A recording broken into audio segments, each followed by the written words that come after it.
Oi, gente. Hoje a gente vai continuar a nossa revisão contextualizada, né? Que a gente fez na aula passada. Na aula passada a gente revisou Auguste Comte e Karl Marx. Nessa aula a gente vai revisar Emile Durkheim e Max Weber. E vamos continuar trabalhando esses autores de uma forma produtiva para que a gente possa entender um pouco mais de um assunto que está sendo muito repercutido ultimamente, né? Que é o racismo. Então, o primeiro sociólogo da revisão de hoje é o Durkheim, e é importante lembrar que ele retoma o pensamento positivista surgido com Auguste Comte. Portanto, ele busca concretizar essa ideia da sociologia como uma ciência. E para aproximar ainda mais a sociologia da ciência, ele vê a importância de existir uma neutralidade do sociólogo nas suas análises. Para que quando o sociólogo for estudar um aspecto social, ele não só reproduza ou ainda se deixe atrapalhar por alguma opinião pré-existente sobre aquele assunto, né? Ele consiga fazer uma análise livre de julgamentos. Então, essa era uma preocupação de Durkheim. Então, é importante a gente lembrar que a solução dele para essa questão estava em analisar a sociedade pelos seus fatos sociais. Então, o que está aqui no último parágrafo. A subjetividade não irá interferir na análise dos elementos da sociedade se eles os analisarem como fatos sociais. Então, basicamente, a função do sociólogo seria analisar os fatos sociais. Então, vamos relembrar agora o que seriam os fatos sociais. Basicamente, são maneiras de agir e de pensar que exercem força sobre os indivíduos e são identificados a partir de três características, que são essas três aqui: generalidade, exterioridade e coercitividade. Então, generalidade, né, seria que os fatos são coletivos, atingem toda a sociedade. Ou seja, não se restringe a um determinado grupo. Em uma mesma sociedade, essa coisa existe para todos. Depois, a exterioridade, que eles ocorrem independente da vontade dos indivíduos, visto que já estão organizados. Ou seja, quer você queira ou não, quer você concorde ou não, ele vai existir. E por último, a coercitividade, que está relacionado ao poder ou à força que os fatos sociais são impostos aos indivíduos. Então, mesmo que você não concorde, ele vai agir sobre você. Você não tem como se isentar dele.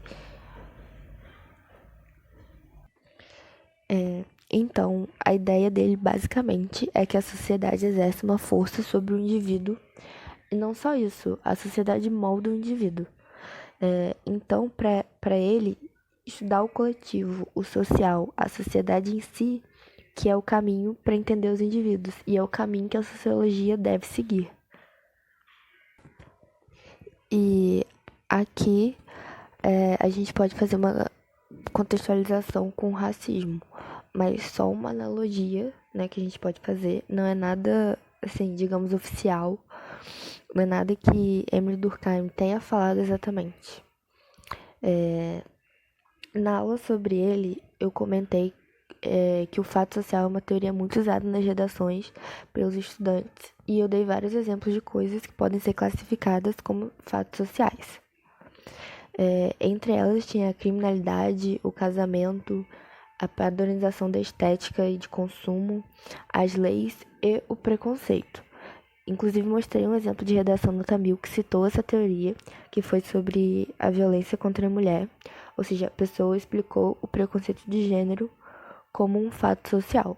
Seguindo essa mesma lógica, a gente pode explicar e fazer uma analogia do preconceito racial como um fato social. E então, é só uma analogia que a gente pode fazer para dar uma contextualizada, mas aí você pode concordar ou não, ou concordar mais ou menos, ou sei lá o quê. Mas é só uma analogia. Então vamos lá. Ele é geral, porque atinge todos nós, mas não do mesmo jeito, né? Pessoas negras sofrem com ele e pessoas brancas, querendo ou não, reproduzem ele. Vou explicar um pouco melhor isso depois. Mas ele é algo que existe para todo mundo. Algumas pessoas sofrem com ele e algumas pessoas reproduzem ele. E também é exterior, ou seja, vem de fora, vem da sociedade e do processo histórico de escravidão que existiu. Não fomos nós aqui nesse tempo em que criamos o racismo, a gente reproduz ou sustenta ele e é coercitivo justamente porque está nos nossos costumes e até mesmo na nossa linguagem, e isso mostra a força que ele tem, né? Existem não só expressões populares racistas como palavras. Um exemplo delas é a palavra denegrir, por exemplo.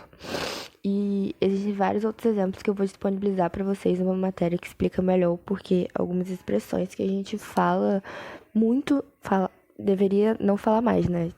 Mas enfim, tem pessoas que falam muito ou palavras que são racistas. Então é importante que vocês leiam isso, memorizem e não repitam, né?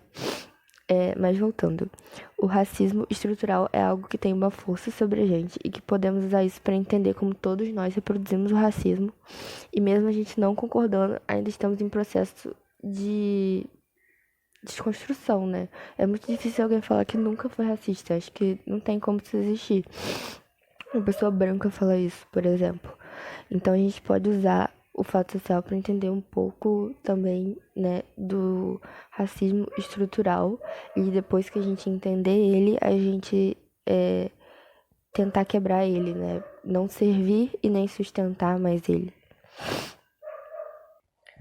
O próximo conceito que vamos revisar é o de consciência coletiva, que basicamente Durkheim diz que os fatos sociais geram uma espécie de consciência coletiva que correspondem aos códigos culturais e às práticas e à moral.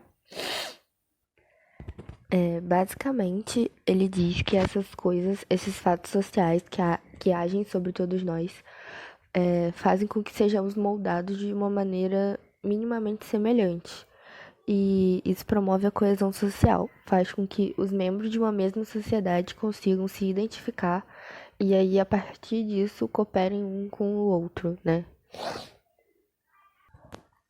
Outro conceito que vimos é o de solidariedade social, e lembrando que para ele solidariedade é a mesma coisa que coesão social. Então, quando ele analisa e afirma que existiram dois tipos de solidariedades, ele observa que as sociedades se mantiveram coesas de formas diferentes dependendo do período. A primeira forma de solidariedade ou coesão que ele analisa é a mecânica. Ela é a forma de coesão das sociedades pré-capitalistas, todo o período em que não existiu o capitalismo como modelo econômico vigente. Então, ele observou que nessa sociedade todos os indivíduos tinham funções semelhantes, plantavam, se sustentavam, não existia uma especialização do trabalho, né? Além disso, ele observa que nessas sociedades pré-capitalistas existia o predomínio das crenças, o que fazia com que a consciência coletiva fosse algo forte, ou seja, as tradições eram muito importantes e basicamente a coesão social, ou seja, o que fazia que a sociedade ficasse junta, que a sociedade funcionasse, era pautado nas crenças, nos valores e nas tradições.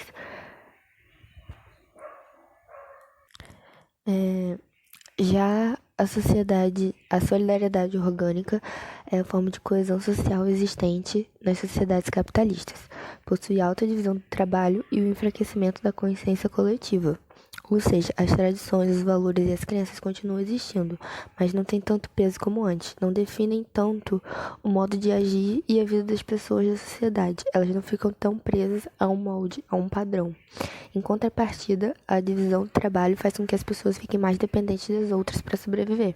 Então, o que mantém a solidariedade ou o que mantém a coesão social é a dependência dos serviços que temos uns com os outros.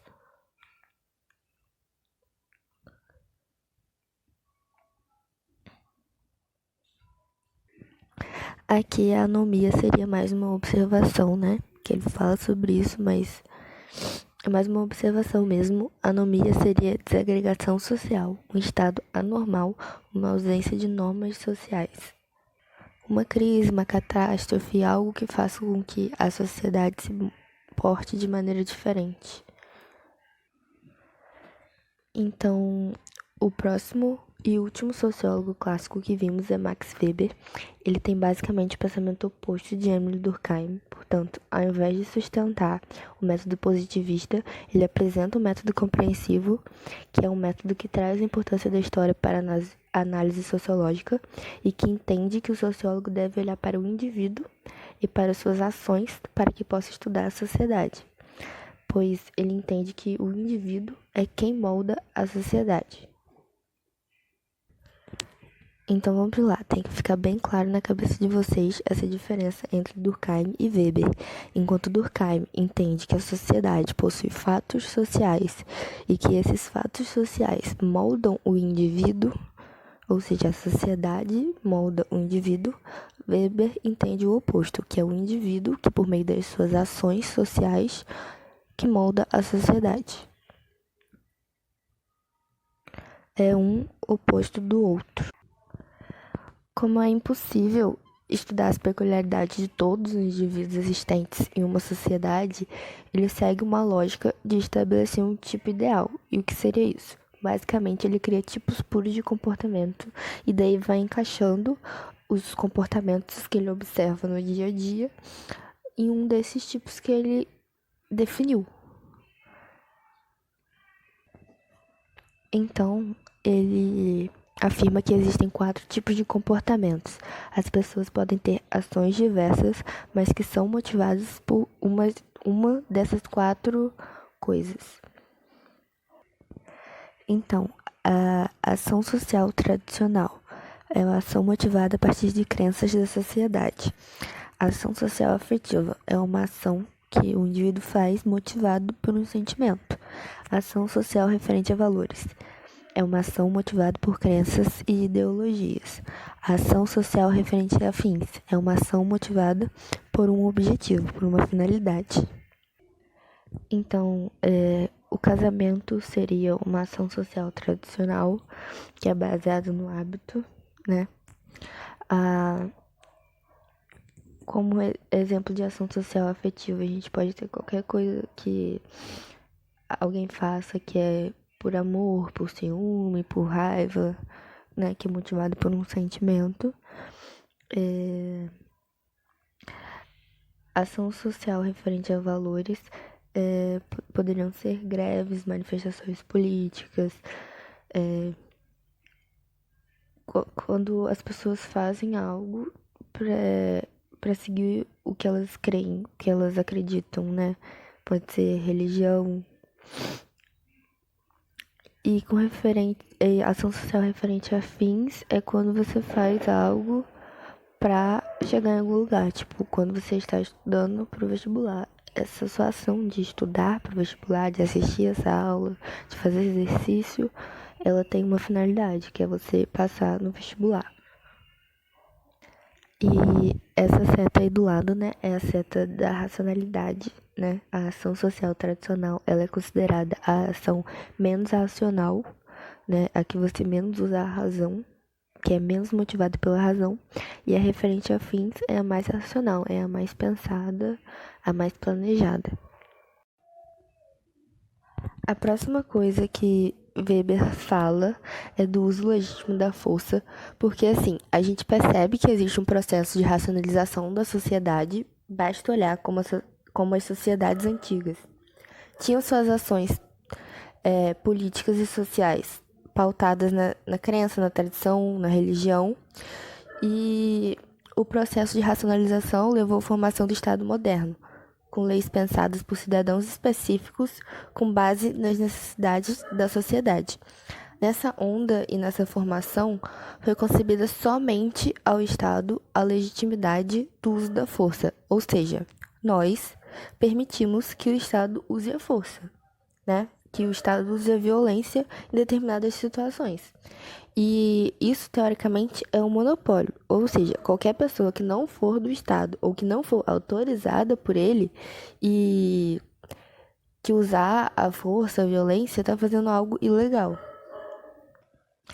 E é aqui que a gente pode relacionar com os últimos acontecimentos, que se tem questionado como o Estado utiliza essa força, reproduzindo injustiças, e se questiona como o principal órgão do Estado autorizado a utilizar a força, que é a Polícia Militar, reproduz o racismo. Então, a violência policial sobre os corpos negros e todo o racismo que tem por diversos policiais e até pela corporação, que vai de abordagens violentas com pessoas negras, com humilhação e até mortes injustas. E essa charge eu coloquei na aula de Max Weber, que também critica a violência do Estado por outro viés, né? Sobre como o Estado utiliza a violência de acordo com seus interesses, o que também tem sido questionado nessas últimas manifestações. E isso é visto nos últimos acontecimentos, porque em manifestações que contestam o governo ou contra ele, é historicamente comum ocorrer uma repressão policial muitas vezes sem precedentes e muito violenta. E ultimamente teve até um caso que repercutiu, que foi em São Paulo, num domingo, que tiveram duas manifestações no mesmo horário. Uma manifestação contra o governo, outra a favor do governo, e uma manifestante apoiadora do governo invadiu a manifestação contra o governo com um taco de beisebol, enquanto provocava os manifestantes que estavam lá contra o governo de forma violenta, né, com palavras, e com um taco, né, que ela tava com um taco, e o policial apenas retirou ela com calma e gentileza. E enquanto em uma outra situação, o policial apontou um fuzil pro rosto de um manifestante. E esse manifestante estava totalmente desarmado e não tem nenhum protocolo policial que legitima isso, né? Mas isso acontece. E a questão aqui não é falar que o policial deveria agredir a manifestante que estava com taco de beisebol a favor do governo, sei lá o quê. Não é isso mesmo, a gente não tá. Ninguém pede isso, né? Mas o questionamento é que fica, e o que a gente precisa entender é como o Estado utiliza a força de acordo com seus interesses e o quanto isso é problemático. Então, aqui tem uma matéria do El País que conta mais como esses movimentos, né, Vidas Negras Importam, que questionam o racismo nas práticas policiais, que gera muitas mortes de pessoas negras. Aqui no Brasil, o principal caso falado nelas foi o do João Pedro, mas são realmente muitas pessoas que são mortas, não é algo atípico, e essas manifestações frisaram a importância do engajamento de pessoas brancas na luta contra o racismo também. Nessa matéria mostra o quanto as redes sociais foram muito importantes nesse momento, e não foi qualquer manifestação, não foi só mais uma manifestação. Além de ter sido muito legítima, ela provocou mudanças. Se vocês tiverem redes sociais, vocês conseguem perceber como esses espaços foram tomados por representantes, e como muita gente aprendeu um pouco mais sobre como participar da luta contra o racismo. E a visibilidade de pessoas negras extremamente inteligentes e importantes, né, que falam sobre o assunto, aumentou. Tanto que um dos livros mais vendidos no Brasil foi o da Djamila Ribeiro, chamado Pequeno Manual Antirracista. Há 3 dias atrás ela postou no seu Instagram que foi o livro mais vendido no Brasil. Era o número 1. E o impacto causado pela informação é extremamente poderoso. E aqui tem uma matéria, né, que fala sobre a desmilitarização da polícia militar. Eu coloquei ela porque nessas manifestações é comum ouvir esse lema que tá aqui logo na primeira linha, né, que as pessoas cantam: não acabou, tem que acabar, eu quero o fim da polícia militar. E então eu convido vocês a entenderem um pouco mais sobre isso, sobre o que isso quer dizer, que basicamente tenta quebrar com esses problemas da violência abusiva, do uso da força pelo Estado de maneira abusiva e da desumanização dos policiais que a gente vê. Aqui tem fotos de manifestação. Essa primeira foto é de Porto Alegre e a segunda foto ilustra algumas pessoas que foram mortas brutalmente pela polícia, que se tornaram símbolo dessa luta. é importante que vocês não caiam na mentira de que essas mortes foram por acaso, que essas mortes são inevitáveis, porque claramente não são, até porque João Pedro foi morto em casa e o Floyd foi morto numa situação de zero conflito intenso, então são práticas sistematizadas sim, e não fruto do acaso ou consequência da criminalidade.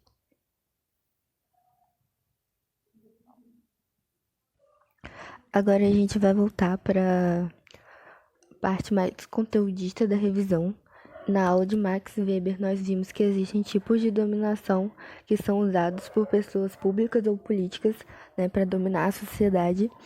A primeira delas é a dominação carismática, tem sua força no poder de persuasão, no seu carisma mesmo. E um exemplo são pessoas que têm um carisma mesmo, né, mas não necessariamente é uma coisa boa, né? Nessa aula eu dei exemplo que a gente pode ver como líder carismático Gandhi e a gente também pode ver como líder carismático Hitler, que não foi uma pessoa boa, fez coisas horríveis, mas ele era considerado um líder carismático, porque ele conquistava as pessoas a partir do jeito dele.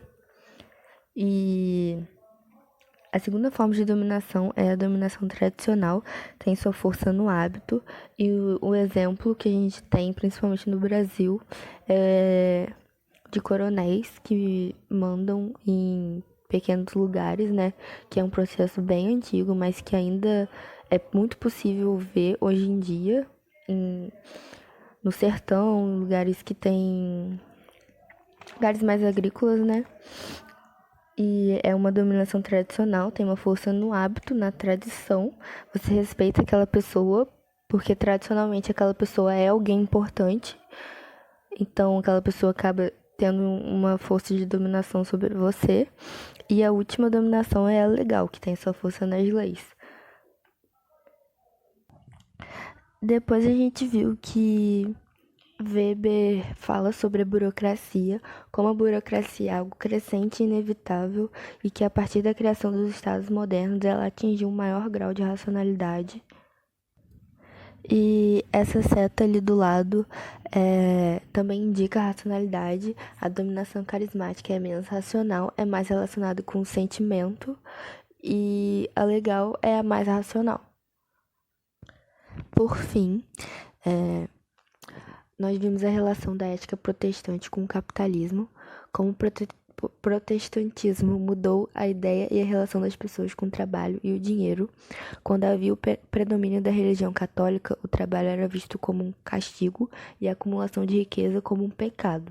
Com a reforma protestante, principalmente o calvinismo, muda isso, né?